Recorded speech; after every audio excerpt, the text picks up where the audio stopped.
പ്രബുദ്ധ കേരളത്തിലെ സ്ത്രീധന പീഡനങ്ങൾ തുടർക്കഥയായി മാറിയിട്ട് നാളേറെയായി.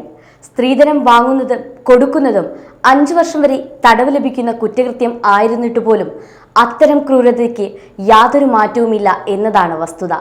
2023 തിരുവനന്തപുരം മെഡിക്കൽ കോളേജ് വിദ്യാർത്ഥിനി ഡോക്ടർ ഷഹന ജീവനൊടുക്കിയത് പ്രതിശ്രുതവധൻ സ്ത്രീധനം കൂടുതൽ ആവശ്യപ്പെട്ടതിനെ തുടർന്നാണ്. 2021 ഭർത്താവിന്റെ ക്രൂരമായ പീഡനത്തെ തുടർന്ന് 22-കാരിയായ വിസ്മയ ആത്മഹത്യ ചെയ്യുന്നത്. 2020 ഉത്തര എന്ന പെൺകുട്ടിയെ ഭർത്താവ് സൂരജ് പാമ്പിനെ ഉപയോഗിച്ച് ക്രൂരമായി കൊലപ്പെടുത്തി. ഇത്തരം നിരവധി വാർത്തകളാണ് ഓരോ ദിനവും കേൾക്കേണ്ടി വരുന്നത്.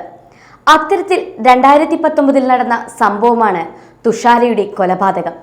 2 ലക്ഷം രൂപ സ്ത്രീധന തുക ലഭിക്കാത്തതിനെ തുടർന്ന് 2 കുട്ടികളുടെ മാതാവായ തുഷാരയെ ഭർത്താവ് പട്ടിണിക്കിട്ട് കൊലപ്പെടുത്തി.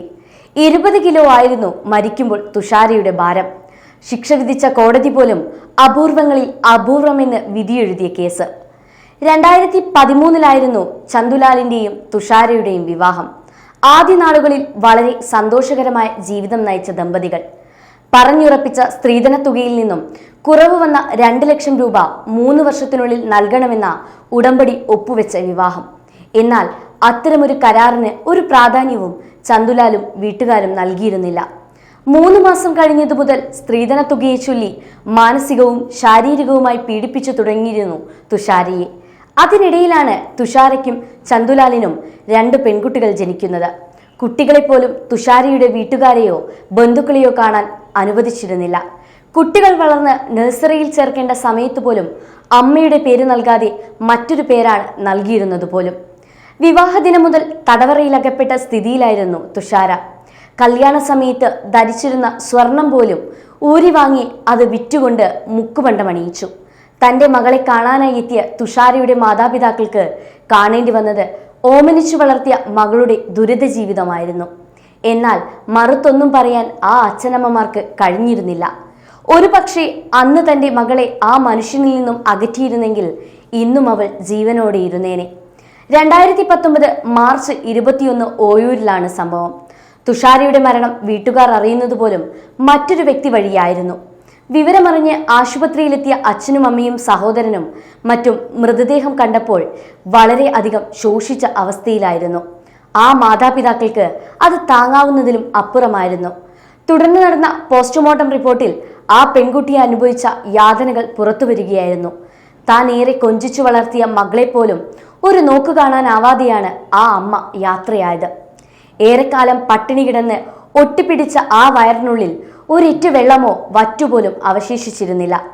വീട്ടിൽ എല്ലാവരും ഭക്ഷണം കഴിക്കുമ്പോഴും കുതിർത്ത അരിയും പഞ്ചസാര കലക്കിയ വെള്ളവുമായിരുന്നു തുഷാരയ്ക്ക് നൽകിയിരുന്നത്. പോസ്റ്റ്മോർട്ടം റിപ്പോർട്ടിൽ തെളിഞ്ഞത് ആ പെൺകുട്ടി അനുഭവിച്ച യാതനകളായിരുന്നു. എല്ലാം തിരിച്ചറിഞ്ഞ ശേഷം തന്റെ മകളെ പട്ടിണിക്കിട്ട് കൊന്നവർക്കെതിരെ തുഷാരയുടെ കുടുംബം നടത്തിയത് തളരാത്ത പോരാട്ടമായിരുന്നു. ശാരീരിക പീഡനം മൂലമാണ് തുഷാര മരിച്ചതെന്ന് കാട്ടി ബന്ധുക്കൾ പോലീസിൽ പരാതി നൽകി. പരാതിയുടെ അടിസ്ഥാനത്തിൽ പോലീസ് ചന്തുലാലിനെയും അമ്മ ഗീതയെയും അച്ഛൻ ലാലി, സഹോദരി തുടങ്ങിയവരെ ചോദ്യം ചെയ്തു. ചോദ്യം ചെയ്യലിനൊടുവിലും വിശദ അന്വേഷണത്തിനൊടുവിലും പ്രതികളുടെ പങ്ക് എന്തെന്ന് വ്യക്തമായി. അപൂർവവും ക്രൂരവുമായ ആ കൊലപാതകത്തിന് ജീവപര്യന്തം തടവ് വിധിച്ചു കോടതി. എത്രയൊക്കെ ശിക്ഷ ആ ക്രൂരതയ്ക്ക് നൽകിയാലും കൂടുതലാവുന്നില്ല. കാരണം നഷ്ടമായത് ഒരു ജീവനാണ്.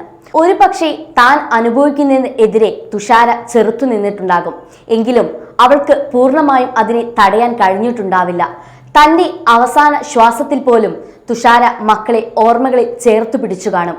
പെൺമക്കളെ മറ്റൊരു കൈകളിൽ ഏൽപ്പിച്ചു കഴിഞ്ഞാൽ തന്റെ ഭാരമൊഴിഞ്ഞു എന്ന് കരുതുന്ന അച്ഛനമ്മമാർ ഇനിയെങ്കിലും ഇത്തരം കാര്യങ്ങളിൽ പ്രതികരിക്കട്ടെ.